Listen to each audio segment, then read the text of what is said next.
Olá, tudo bem? Eu sou o professor Alberto Veras e o tema do nosso estudo de hoje é a responsabilidade civil do Estado. A atuação da administração pública visa, primeiramente, a satisfação da sociedade. Porém, o Estado, eventualmente, pode causar dano aos particulares. Nessa hipótese, deverá indenizá-los como forma de reparação do prejuízo causado. Assim, temos que a responsabilidade civil do Estado significa o dever de reparação dos danos causados pela conduta estatal, seja esta comissiva ou omissiva. A evolução da responsabilidade civil do Estado é marcada pela busca crescente da proteção do indivíduo e da limitação da atuação estatal. Atualmente, a teoria dominante é a da responsabilidade objetiva, dispensando a vítima de comprovar a culpa, individual ou anônima, para receber a reparação pelos prejuízos sofridos em virtude da conduta estatal. A Constituição Federal adota a teoria do risco administrativo, baseada na responsabilidade objetiva, e consolida a responsabilidade civil objetiva das pessoas de direito público, incluindo aí as pessoas de direito privado prestadoras de serviços públicos. A Constituição também assegura o direito de regresso da administração em face de seus respectivos agentes, que respondem de forma subjetiva.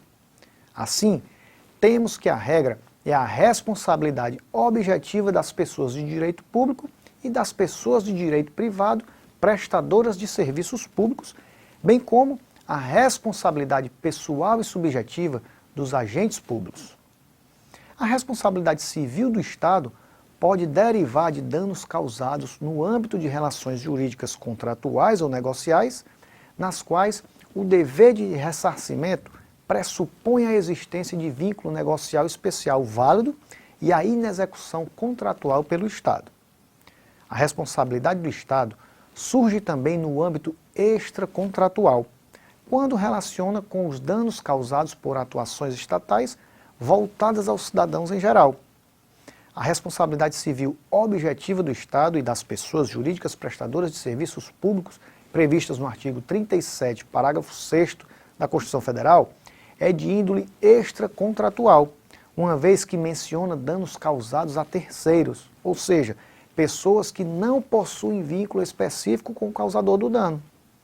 Em relação à responsabilidade civil do Estado, a regra é a sua configuração na hipótese de atos ilícitos. A doutrina, contudo, admite a responsabilidade civil do Estado por ato lícito em duas situações: expressa previsão legal e sacrifício desproporcional imposto ao particular.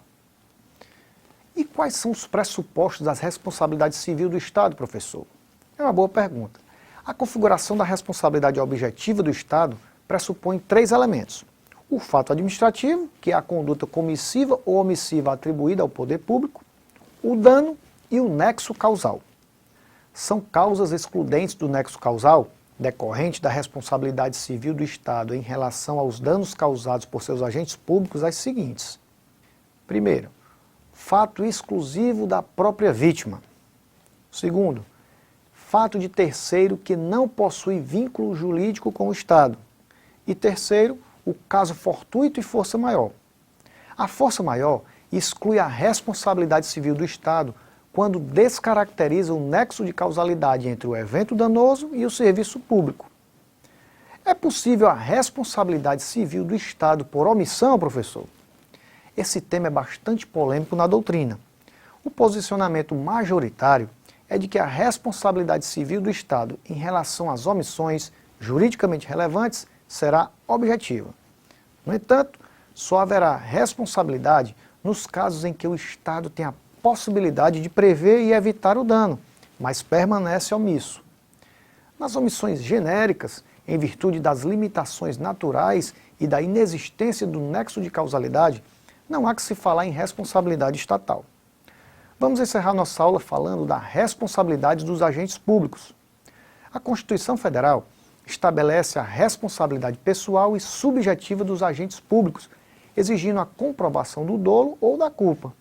O termo agentes públicos é abrangente e engloba toda e qualquer pessoa física no exercício da função pública. Para que o Estado seja responsabilizado, deve haver uma ligação direta entre o dano e o exercício da função pública, ainda que o servidor esteja fora de sua jornada de trabalho. Sobre o tema, o STF consolidou o entendimento de que a ação por danos causados por agente público deve ser ajuizada contra o Estado ou a pessoa jurídica de direito privado prestadora do serviço público. O Estado, em eventual indenização à vítima, tem o dever de cobrar regressivamente o valor desembolsado perante o respectivo agente público, causador efetivo do dano, que agiu com dolo ou com culpa. É o direito de regresso que surge com o efetivo pagamento da indenização à vítima. Desenvolve-se inicialmente na esfera administrativa.